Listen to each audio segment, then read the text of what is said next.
Pernahkah kamu bertanya-tanya mengapa semua planet berbentuk bulat sempurna?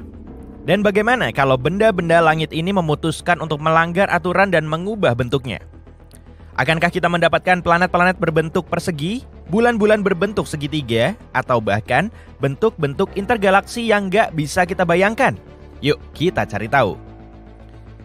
Jadi bagaimana planet-planet terbentuk? Alam semesta dipenuhi oleh awan debu dan gas yang berputar-putar. Awan-awan ini yang disebut awan molekul terdiri dari berbagai elemen dan senyawa seperti hidrogen, helium, karbon, oksigen, dan sebagainya. Awan-awan ini seperti dapur kosmik yang penuh dengan bahan-bahan yang dibutuhkan untuk membuat planet-planet baru. Langkah pertama dalam resep pembentukan planet disebut teori akresi. Katakanlah terjadi sesuatu yang menyebabkan ketidakstabilan gravitasi. Misalnya, supernova meledak di dekatnya atau semacamnya. Hal ini mendorong gas dan debu di dalam awan dan menyebabkan mereka menyatu. Dan karena gravitasi, partikel-partikel ini mulai jatuh ke satu titik pusat. Partikel-partikel ini menjadi semakin rapat, seperti ketika kamu meremas bola di tanganmu.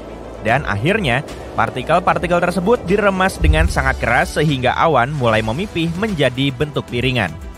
Mirip seperti saat kamu mencampur tepung dan air untuk membuat adonan pizza. Piringan ini disebut piringan protoplanet. Piringan ini juga berputar karena partikel-partikel awan tersebut mengalami rotasi. Sekarang, bayangkan partikel-partikel debu dan molekul-molekul gas yang sangat kecil ini menari-nari di dalam piringan. Kadang-kadang, mereka bertabrakan satu sama lain, dan ketika bertabrakan, mereka saling menempel seperti velcro. Gumpalan-gumpalan kecil debu dan gas ini disebut planetesimal. Mereka adalah bahan penyusun planet. Dan ketika planetesimal terus bertabrakan dan bergabung, planet-planet itu tumbuh semakin besar, membentuk protoplanet. Ukuran protoplanet semakin membesar dan gravitasi mereka semakin kuat. Beberapa di antaranya menjadi sangat masif sehingga menjadi penguasa di lingkungan kosmiknya, yaitu planet-planet yang kita kenal dan cintai. Tiap planet memiliki resep uniknya sendiri yang terdiri dari gas, batuan, dan bahkan air. Tapi, mengapa planet-planet itu tampak seperti bola? Itu semua karena gravitasi. Mari kembali ke protoplanet kita. Bayangkan kamu sedang meremas balon dengan tanganmu. Udara di dalam balon akan terdorong ke belakang menciptakan tekanan. Hal yang sama juga terjadi pada planet. Gravitasi meremas materi planet ke dalam, menariknya ke arah pusat. Dan karena gravitasi bekerja sama ke segala arah, gravitasi menarik materi dari semua sisi ke arah pusat massa, sehingga menghasilkan bentuk seperti bola. Dan materi itu mendorong kembali dengan tekanan melawan gaya gravitasi. Pada akhirnya, keduanya menemukan titik keseimbangan yang saling menyeimbangkan. Ini disebut kesetimbangan hidrostatik, istilah keren yang berarti segala sesuatu di dalam planet dalam keadaan seimbang. Tapi bukan itu saja. Hal lain yang membuat planet berbentuk bulat adalah rotasi. Bayangkan sebuah bola Play-Doh atau semacamnya. Bayangkan kamu memutarnya dengan cepat. Materi mulai terdorong keluar, membuat Play-Doh menggembung di ekuator dan memipih di kutub. Hal yang sama juga terjadi pada planet. Ketika planet berputar pada sumbunya, kombinasi gravitasi dan rotasi mendorong materi ke arah luar, membuat planet menggembung di ekuator. Planet-planet itu ingin sekali menjadi piringan lagi. Akan tetapi, gravitasi nggak ingin ada planet yang menggumpal. Gravitasi ingin planet-planet itu berbentuk bulat dan bagus. Jadi, gravitasi terus menarik materi-materi itu, berusaha membuat semuanya serapat mungkin. Akhirnya, gravitasi menang dan planet pun menjadi bulat. Mari kita ambil beberapa contoh dari daftar putar planet kita. Jupiter. Si raksasa tata surya suka sekali memamerkan keoblatannya. Ia berputar sangat cepat sehingga terlihat sangat padat di bagian kutubnya dan gemuk di bagian tengahnya. Ia seperti gasing dengan perut yang lucu. Saturnus, sang keajaiban bercincin, juga bergabung dalam pesta oblat. Saturnus berputar dengan cincin-cincinnya yang indah dan keoblatannya bahkan lebih menonjol daripada Jupiter. Contoh-contoh ini menunjukkan bagaimana rotasi bisa memberikan bentuk yang unik pada planet. Planet-planet tersebut berubah dari bentuknya yang bulat sempurna menjadi tonjolan yang menarik di bagian tengahnya. Planet-planet itu seperti tembikar kosmik, di mana gerakan berputar menciptakan bentuk yang lucu dan berbeda. Jadi, sekarang kamu tahu mengapa planet-planet itu bulat. Tapi yang lebih menarik lagi, bagaimana kalau planet-planet itu nggak bulat? Bagaimana jika planet itu katakanlah berbentuk kubus atau bahkan segitiga? Nah, yuk kita lihat. Planet berbentuk kubus atau segitiga akan memiliki massa yang tersebar dengan cara yang sama sekali berbeda dengan planet bola. Dan kalian tahu apa artinya? Gravitasi juga akan terguncang. Pada planet yang berbentuk bola, gravitasi menarik segala sesuatu ke arah pusat karena masanya terdistribusi secara merata di sekeliling pusat tersebut. Tapi ketika kita memperkenalkan planet berbentuk kubus atau segitiga, segalanya menjadi menarik. Kalau kamu berdiri di tengah-tengah salah satu permukaan itu, kamu akan merasakan tarikan gravitasi yang paling kuat. Hal itu karena permukaan tersebut paling dekat dengan pusat gravitasi. Dan saat kamu menjauh dari bagian tengah dan mulai berjalan ke arah tepi, gravitasi mulai mempermainkanmu.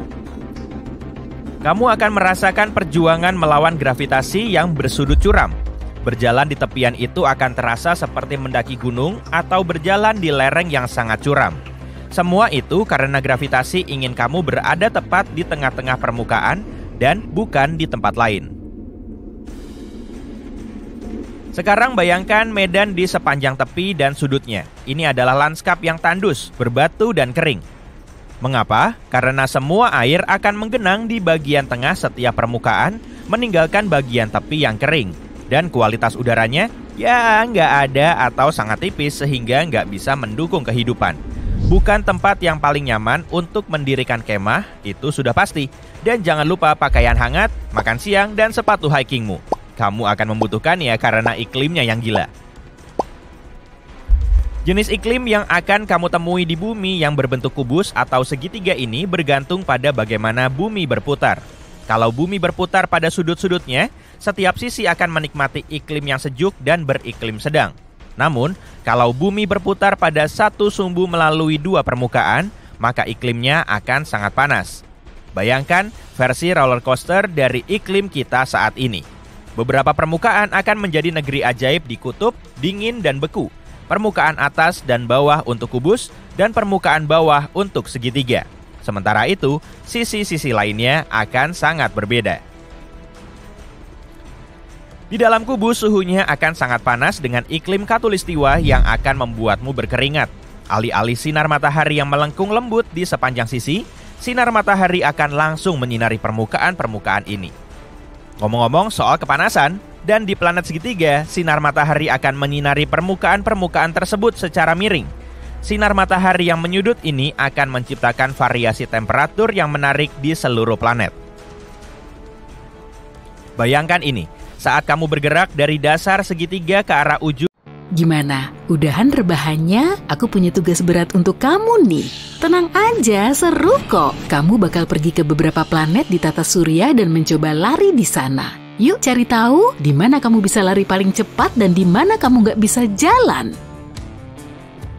Pria tercepat di bumi, Usain Bolt, bisa lari dengan kecepatan rata-rata 38 km per jam. Tapi kecepatan tertingginya 43 km per jam. Sayangnya, nggak semua orang kayak Usain Bolt. Rata-rata orang lari pada kecepatan 10-13 km per jam. Tapi mungkin di planet lain, kamu bisa mengalahkan rekor sprinter asal Jamaika ini. Kita bahas dulu apa yang bakal memengaruhi kecepatan lari kamu di planet lain ya. Gravitasi. Kekuatan gravitasi di planet yang kamu kunjungi bakal berpengaruh pada berat badanmu. Dan seringkali semakin berat bobotmu, semakin lambat larimu. Di semua planet lain yang ada di tata surya, kecuali bumi, kamu harus memakai baju astronaut yang besar. Tanpa itu kamu nggak bisa bertahan. Jangan lupa juga kondisi cuaca ekstrem di kebanyakan planet, bisa dingin banget, atau panas banget, bisa juga sangat berangin. Kita mulai perjalanannya ya, pakai sabuk pengamanmu. Planet pertama kita adalah Merkurius. Saat kamu mengintip lewat jendela pesawat antariksa, kamu melihat planet ini mirip banget sama bulan. Tapi beberapa saat kemudian, kamu sadar itu cuma ilusi. Ada banyak kawah akibat batuan luar angkasa di seluruh permukaan Merkurius. Ini bisa bikin tugas kamu lebih susah di planet ini. Hal ini dan baju astronaut jelas, tapi kamu nggak akan bisa bertahan di Merkurius tanpa perlindungan itu. Suhu di planet ini ekstrem, 420 derajat Celcius pada siang hari dan minus 179 pada malam hari. Tapi ada satu hal yang bisa menguntungkanmu di planet yang gak ramah ini. Misalnya berat badanmu di bumi 70 kg, di Merkurius bakal menjadi 26 kg. Artinya, meskipun pakai baju astronaut, kamu bisa bergerak lebih cepat daripada di bumi. Kalau berusaha keras, kecepatanmu bakal mencapai 21 km per jam. Selanjutnya, Venus yang dijuluki bintang kejora. Saat mendekati planet ini, kamu melihat dunia yang sangat berbeda dengan planet kebiruan yang kamu lihat di buku. Sebelum mendarat, kamu harus melewati atmosfer super padat yang terdiri dari karbon dioksida. Selagi pesawat antariksa turun, kamu melihat awan asam sulfat tebal. Venus sering disebut kembaran bumi karena punya ukuran dan kepadatan yang sama. Gak heran, di Venus berat badanmu hampir sama kayak di bumi, 63 kg. Memang lebih ringan di sini, tapi jangan lupa baju astronautmu. Karena kondisi Venus hampir sama kayak di bumi, kamu bisa lari sedikit lebih cepat daripada di bumi, sekitar 14 km per jam.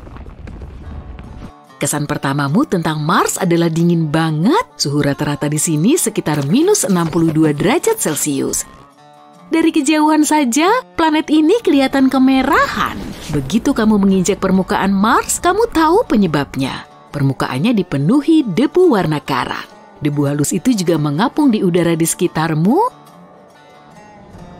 Kamu melihat warna keemasan, coklat, coklat tua, dan bahkan kehijauan di Mars. Ternyata itu dipengaruhi mineral yang ada di tanahnya. Tebal lapisan debunya berbeda-beda, tapi kebanyakan sekitar 2 meter.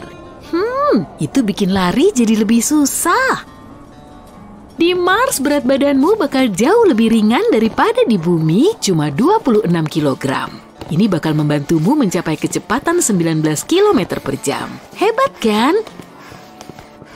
Apa tuh di kejauhan? Mirip tornado. Itu badai debu. Berarti waktunya lari. Badai debu kadang menyelimuti seluruh planet ini dan kamu bahkan bisa melihat badai terbesar Mars dari bumi. Dan sekarang ada masalah nih. Jupiter dan Saturnus adalah raksasa gas. Selain itu, planet ini sangat besar sampai bisa menelan 1.300 bumi. Masalahnya planet ini nggak punya permukaan padat. Bayangkan kayak apa latihan larimu kalau kamu bisa lari di Jupiter. Planet ini memiliki atmosfer yang terdiri dari hidrogen dan helium. Saat turun ke planet ini, kamu kagum dengan awan tebalnya yang berwarna coklat, kuning, merah, dan putih. Hal tersebut membuat planet ini warna-warni dan punya garis rata. Di Jupiter, berat badanmu 177 kg. Berjalan di planet ini bisa bikin kamu keringetan, ditambah baju astronaut, itu juga kalau kamu bisa jalan di permukaannya. Kalau kamu mencoba lari di sana, hasilnya mungkin cuma 1,6 sampai 3 km per jam. Lebih parah lagi, Jupiter berangin banget. Kecepatannya 322 sampai 644 km per jam. Lihat cincin itu enggak? Itu Saturnus, satu lagi raksasa gas yang enggak punya permukaan padat. Planet ini sebagian besar terdiri dari hidrogen dan helium. Semakin dalam, suhu dan kepadatannya berubah. Kalau kamu berusaha menginjakan kaki di permukaan Saturnus, kamu akan langsung jatuh ke dalam planet itu. Emang sih, dari atas Saturnus kelihatan kayak punya permukaan. Bola coklat kekuningan padat ini dikelilingi beberapa lapis awan. Lapisan luarnya terdiri dari awan amonia, di bawahnya ada awan hidrosulfida, dan lapisan terdalamnya awan air. Meskipun Saturnus raksasa gas, berat badanmu nggak begitu berbeda di sini. Sekitar 75 kg karena gravitasinya mirip gravitasi bumi. Tapi karena kondisi di planet ini dan baju astronaut yang besar, kamu nggak akan bisa lari cepat, paling sekitar 6 km per jam. Sebelum pergi, kamu mengagumi ciri paling terkenal Saturnus, cincinnya yang berwarna abu-abu, krem, dan coklat. Kumpulan cincin kecil ini terdiri dari bongkahan batu dan es. Kamu juga melihat beberapa dari 53 satelit Saturnus. Itu Titan, dunia es yang lebih besar daripada bulan dan bahkan Merkurius. Titan adalah satelit terbesar kedua di tata surya. Planet berikutnya adalah bola hijau biru yang terdiri dari es dan gas. Raksasa es Uranus. Warna planet ini cantik karena cahaya dari matahari terpantul di permukaannya. Uranus nggak padat, tekan remnya. Kalau terlambat berhenti, pesawatmu akan melewati atmosfer atas dan tenggelam ke bagian tengah planet ini yang cair. Kayaknya kamu nggak bisa lari di sini deh. Jadi bayangin aja ya. Di Uranus, berat badanmu sekitar 62 kg. Anehnya, kamu bisa mendapat kecepatan bagus di sini setidaknya 13 km per jam. Itu juga kalau kamu nggak terjebak hurikan di sana ya. Badai ekstrem terjadi di planet ini pada musim panas saat suhu Uranus paling panas. Lalu hurikan bisa menyebar lebih dari 9.000 km. Ukuran planet terjauh dari matahari, Neptunus, adalah 4 kali ukuran bumi, tapi 17 kali lebih berat. Permukaan biru yang kamu lihat saat mendekati Neptunus sebenarnya lapisan gas yang berputar dan awan permanen. Mantel planet ini terdiri dari es air, amonia, dan metana. Kira-kira beginilah permukaan Neptunus. Tapi nggak ada dataran padat yang bisa kamu injak. Jadi sekali lagi, kita berimajinasi saja. Di Neptunus, beratmu sedikit bertambah daripada di bumi, 79 kg. Tapi kecepatan larimu cuma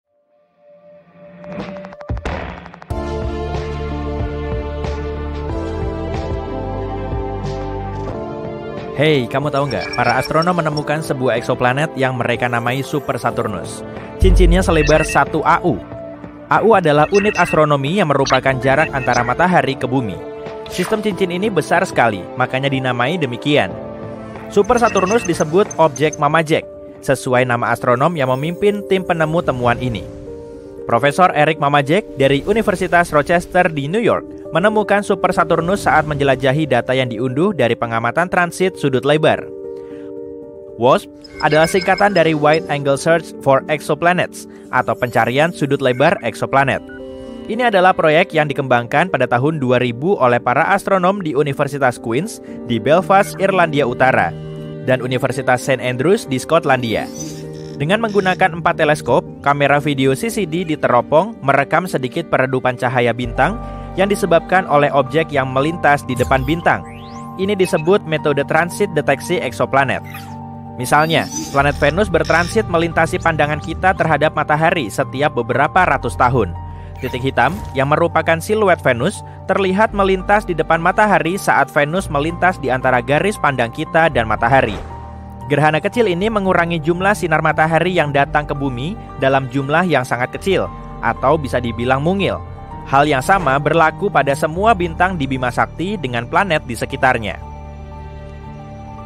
Transit eksoplanet di depan bintang harus berhadapan langsung dengan bumi agar cahaya bintangnya meredup. Transit seperti ini tidak sering terjadi. Jadi, ribuan bintang harus dilihat secara bersamaan selama mungkin, antara 4-8 jam dalam semalam. WASP diciptakan untuk terus menatap bintang seluas mungkin. Mungkin salah satunya akan menunjukkan transit eksoplanet. Artinya, ada banyak data dihasilkan, sekitar 40 GB per sesi pengamatan. Ilmuwan komputer di Universitas Leicester, Inggris mengembangkan program komputer untuk menyimpan data dan menghasilkan grafik fotometrik dari intensitas cahaya masing-masing bintang. Universitas Open juga di Inggris bergabung dengan proyek WASP mengambil data ini dan menyediakannya untuk penelitian para astronom di seluruh dunia. Grafik intensitas cahaya bintang yang menunjukkan perubahan kecerahannya disebut kurva cahaya. Grafik ini punya 2 sumbu, yang pertama adalah sumbu garis waktu, dan satu lagi adalah intensitas cahaya. Saat objek yang dianggap sebagai eksoplanet, meski bisa juga bintang katai coklat, melintas di depan bintang, sumbu garis waktu melacak seberapa cepat pergerakannya. Ini akan memberitahu kita seberapa dekat objek itu dengan bintangnya, sementara sumbu kecerahan melacak seberapa banyak cahaya bintang meredup. Dengan begini, kita bisa mengetahui seberapa besar objek tersebut. Benda besar tentu akan lebih meredupkan cahaya dan lebih mudah dideteksi. Saat ini, peralatan yang berada di bumi tidak cukup sensitif untuk mengukur peredupan yang disebabkan oleh planet sekecil bumi. Yang berukuran Neptunus dan lebih besar adalah batasnya WASP.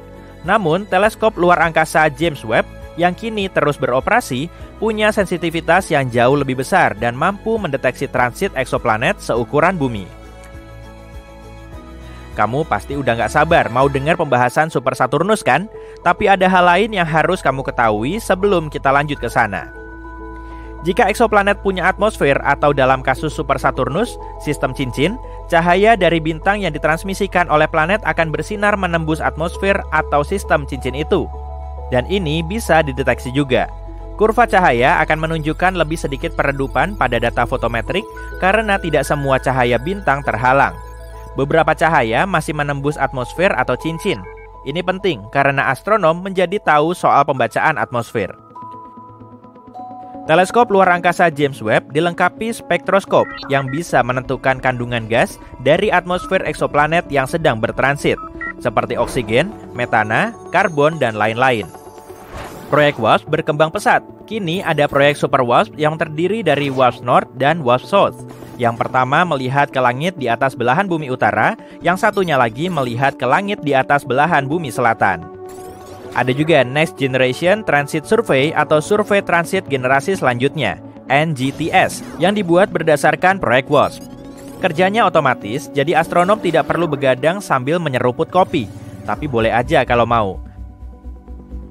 Terletak di European Southern Observatory di Gurun Atacama di Chili, NGTS memindai jutaan bintang dan telah menemukan lebih dari 100 eksoplanet hingga ukuran sekecil 3 kalinya ukuran bumi. NGTS telah memulai klub Planet Hunters alias pemburu planet di media sosial. Ilmuwan warga bisa mencari basis data daring kurva cahaya dan mungkin menemukan eksoplanet sendiri, yang awalnya merupakan upaya dari Inggris yang dimulai oleh 1 atau 2 astronom, kini menjadi fenomena mendunia.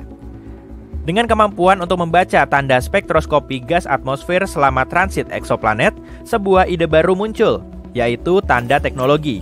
Ide ini secara khusus mengidentifikasi gas di atmosfer eksoplanet yang dihasilkan oleh peradaban. Teleskop luar angkasa James Webb bisa melakukannya. Gas dari polusi seperti klorofluorokarbon atau CFC bisa dilihat secara spektroskopi jika ada. Tritium dari reaktor fusi, jika ada, juga bisa dideteksi, serta pola panas dari kota-kota di permukaan planet. Tanda teknologi adalah konsep terbaru yang muncul setelah proyek WASP dimulai. Kita belum tahu akan menemukan apa. Sekarang mari kembali ke Super Saturnus. Bintang yang diputari Super Saturnus adalah J1407, bintang deret prautama kecil yang redup, seperti matahari dengan magnitudo 13. Hah? Begini. Mata manusia hanya bisa melihat bintang dengan magnitudo 6 dan masing-masing magnitudo 2,5 kali lebih redup dibanding yang sebelumnya. Jadi, ini bukan bintang yang luar biasa, cuma bintang teleskopik lain di luar sana di wilayah Scorpius Centaurus di langit malam. J1407 adalah bintang muda yang belum memasuki fase jangka panjang stabilnya. Ini penting karena Super Saturnus atau yang secara resmi bernama J1407b menunjukkan tanda-tanda sistem cincin pada tahap awal pengembangan. Kurva cahaya Super Saturnus tersimpan dalam kumpulan data dari proyek Super WASP. Profesor Eric Mamajek dan rekannya Matthew Kenworthy dari Universitas Leicester mempelajari data ini secara menyeluruh dan menghasilkan laporan mendetail. Pengetahuan bergantung pada data yang baik. Sumbu horizontal kurva cahaya J1407b, sumbu waktu, adalah penyebab kericuhan ini. Super Saturnus butuh berminggu-minggu untuk transit di depan bintang induknya, 56 hari tepatnya. Sistem cincin planet yang kita kenal di tata surya kita mengorbit tepat di sekitar ekuator planet gas raksasa dan sangat tipis. Dari cuma beberapa meter hingga setebal beberapa sentimeter. Di teleskop, cincin Saturnus terlihat menghilang saat Saturnus berada pada kemiringan 0 ke arah bumi. Saturnus harus miring terhadap bumi agar sistem cincinnya yang indah terlihat. Kita semua wajib melihatnya setidaknya sekali. Bayangkan, melihat Saturnus lewat teleskop. Jika cincin Super Saturnus menghalangi sebagian besar cahaya dari J1407 selama 56 hari, artinya planet itu pasti mengorbit pada kemiringan yang curam ke bintangnya. Jika berada pada kemiringan 0, kita tak akan melihat cincin itu menghalangi cahaya apapun. Jadi, waktu orbitnya bisa ditentukan minimal 10 tahun hingga 200 tahun jika orbitnya sangat elips. Masa planet super itu sendiri diperkirakan 24 kalinya masa Jupiter. Artinya, jika berbentuk gas, ini bisa menjadi bintang katai coklat. Super Saturnus tampaknya punya objek seukuran Mars yang mengorbit di sekitarnya. Karena ada celah besar di cincin yang kemungkinan besar ditutup oleh objek besar. Pembagian Cassini di cincin Saturnus adalah tempat bulannya, Mimas, membuka jalur menembus cincin Saturnus. Kurva cahaya Super Saturnus baru diamati 1 kali. Semua sistem deteksi eksoplanet menantikannya kembali mengitari J1407. Entah kapan itu akan terjadi lagi. Beberapa astronom telah menyimpulkan bahwa J1407b adalah sistem bintang katai coklat sendiri yang cuma lewat di depan, tapi tidak terhubung ke bintang J1407. Kemunculan kembali Super Saturnus di orbit akan membantah dugaan ini. Wilayah pusat Super Saturnus menghalangi semua cahaya dari bintang utamanya. Hal inilah yang menandakan bahwa sistem cincinnya masih baru dan dalam tahap perkembangan awal. Seiring waktu, massa cincin sangat padat yang dekat dengan planet ini diperkirakan akan menipis karena semua materinya terserap ke dalam planet atau dilontarkan keluar angkasa. Inilah yang terjadi pada planet-planet raksasa gas di tata surya kita. Objek Mama Jack memang mengejutkan. Sejak saat itu, belum pernah ada lagi kurva cahaya seperti milik Super Saturnus yang terdeteksi. Super Saturnus telah menambahkan babak baru pada pemahaman kita tentang pembentukan sistem cincin. Sekian penjelasan Super Saturnus kali ini, sampai ketemu di video selanjutnya.